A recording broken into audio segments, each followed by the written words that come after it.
سخنرانی آقای خسرو عبداللهی نماینده کنگره ملیت‌های ایران فدرال در تاریخ 23 سپتامبر در نشست‌های جانبی شورای عالی حقوق بشر در خصوص نقض حقوق بشر ملیت‌ها.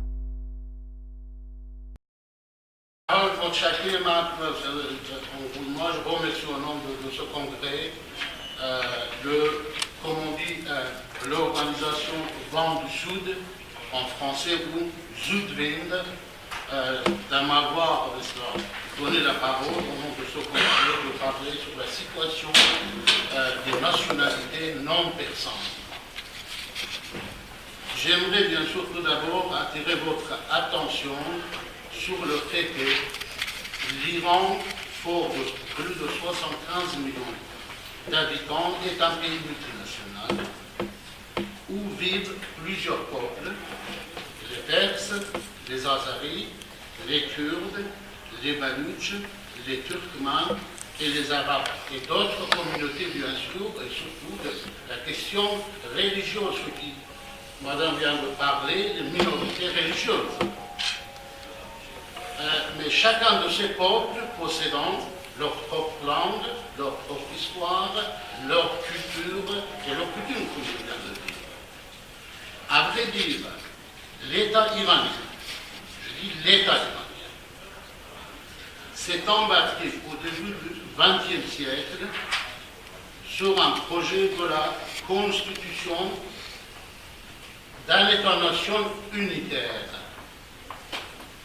La construction de cette entité fut essentiellement basée sur la tentative de créer une nation iranienne monolithique par la suppression de la diversité ethnique et l'imposition de l'identité ethnique persane aux autres peuples du pays.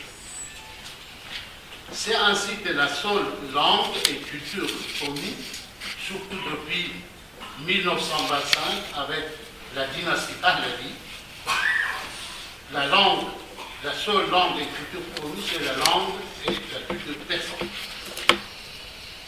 Les revendications identitaires des autres peuples du pays n'ont reçu qu'une réponse, celle de l'interdiction et la répression. Déjà durement réprimés sous la monarchie, les peuples non persans du pays continuent de subir toujours, avec bien sûr l'avènement de la République islamique d'Iran, de multiples violations de leurs droits les plus élémentaires.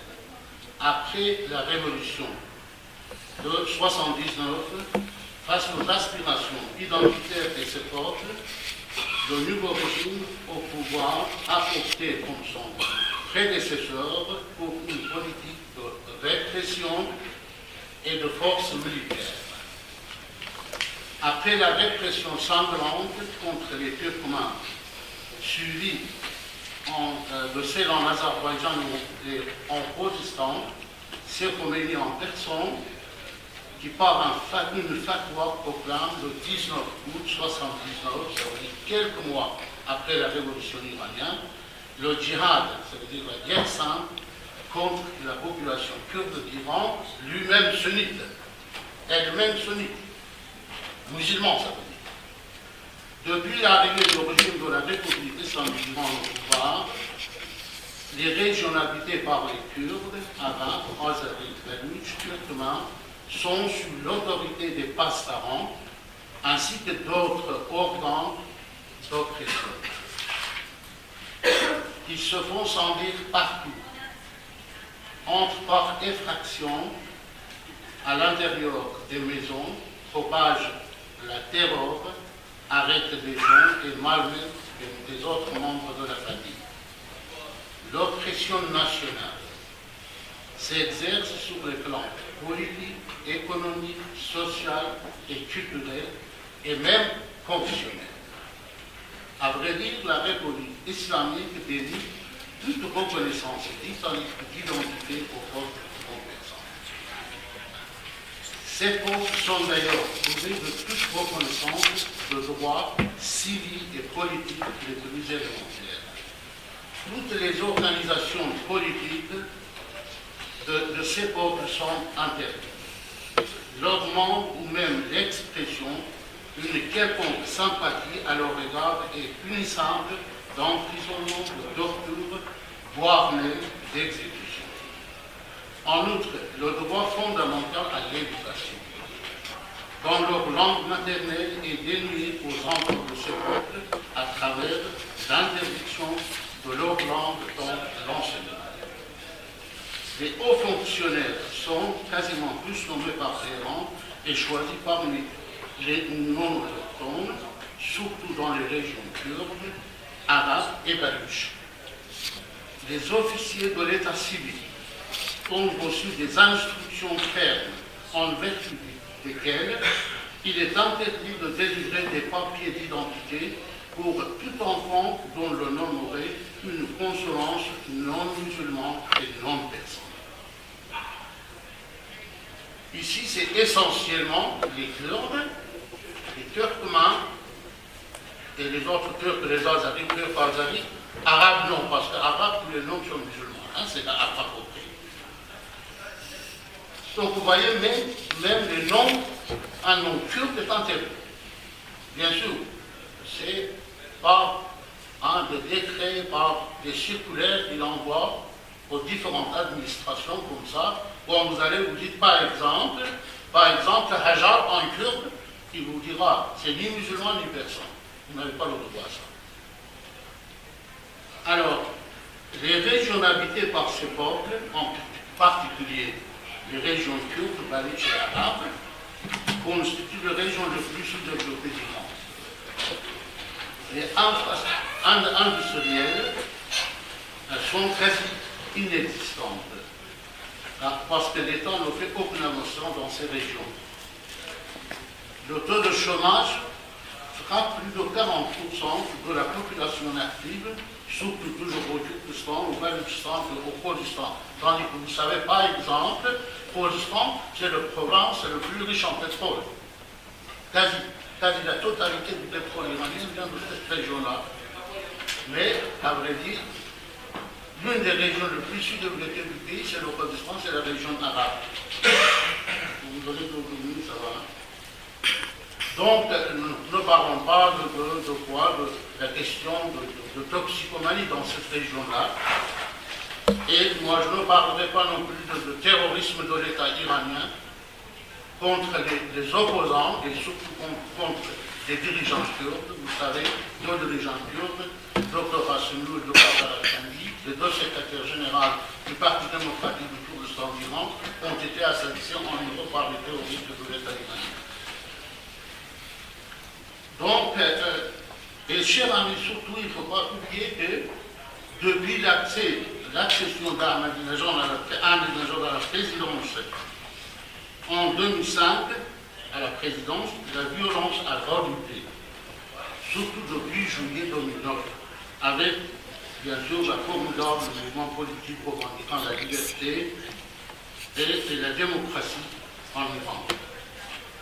Bien sûr, les régions non persantes, les régions que je viens de ce peuple, a été particulièrement touchées par cette répression. Vous savez qu'au mois de mai, le 9 mai, 5 Kurdes et un autre opposant a été exécuté dans la prison d'Evin. Donc, chers amis, contrairement aux innovations du régime iranien, et de certains millions d'oppositions persanes aveuglées par leur côté ultranationaliste, le peuple non persan d'Iran ne sont pas à la recherche d'un État indépendant, mais plutôt la consécration de leurs droits en tant que nation distincte dans un Iran fédéral et démocratique. Donc,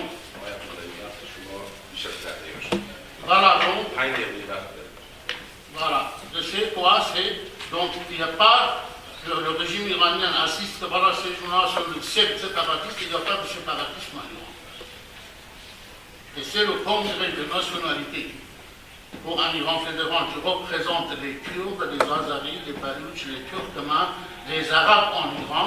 Ce congrès même demande un système fédéral en Iran, dont les frontières actuelles internationales iraniennes. Merci. تشکر میکنم آقای کلیگا معذرت میکنم از اینکه وقتی رو مجبور شدم من مترجم نیستم و امیدوارم مبلغ تو فرانسه براتید و من فقط نکات اصلی صحبت آقای عبداللهی تکرار میکنم. آقای عبداللهی میفرمان توسعی البته که ایران کشوری است تشکیل شده از ملیت‌های مختلف که هر کدومشون حقوقشون باید بهش احترام گذاشته بشه، ولی در گذشته حتی قبل از دولت اسلامی کوشش شده که یک ملیت یک رنگ به وجود آورده بشه و حقوق اقلیت‌های ملی بهش اهمیت داده نشه و این اقلیت‌ها در این چیز یگانگی ملی اگه بخوان حل بشه و اقلیت‌های عرب، بلوچ، آذری، کرد و ترکمن و اقلیت‌های مثلا دیگه در این حقوقی نشته بشه. هر خواستی که این اقلیت‌ها مختلف داشتن چه در زمان 30 سال گذشته چه بعد از آن با سرکوبی و ممنوعیت جا داده شده و حتی از قدرت نظامی برای سرکوبی آن استفاده شده و اولین کسی که در حکومت اسلامی مورد سرکوب قرار بودن. Excuse me, do you know English translation? Yeah. Am I talking too fast? Okay, thank you.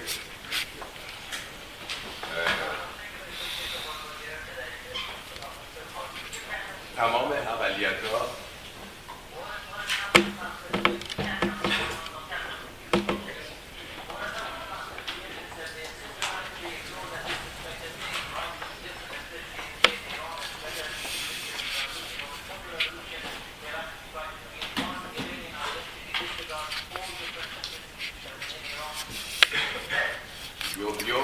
Your interpretation is much better than mine. Thank you. تمام اقلیت‌ها از ابتدایی ترین حقوق انسانی محروم هستند و بودند و حتی نه تنها حق استفاده از زبان مادری ندارند، بچه‌ها تمام کارمندهایی به این مناطق میان کارمندهایی هستند که از محل نیستند، از مرکز میان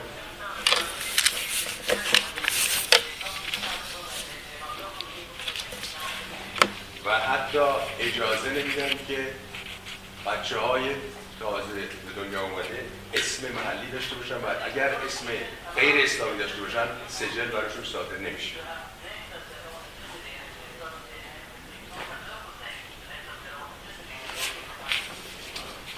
با وجود اینکه این مناطق ثروتمند ایران هستن، مناطقی اقلیت‌های درش هستن، در جاهایی هست که بیش از 40% بیکاری وجود داره و وضع اقتصادی وحشتناکه برای اینکه مرکز توجهی به حال اقلیت‌ها نداره، اعتیاد فراوان شده، تروریسم دولتی بر علیه رهبران اقلیت‌ها همیشه وجود داشته، به خصوص در 30 سال اخیر و از جمله ترور دکتر قاسمی رو ذکر کردن و از موقعی که احمدی نژاد سر کار اومده وضع بدتر شده و تحت بهانه‌های تجزیه طلبی اقلیت‌ها رو بیش از پیش سرکوب می‌کنه. آقای عبداللهی من از شما معذرت می‌خوام، شما خیلی حرفاتون خیلی وسیع‌تر و متفر بود ولی من تونستم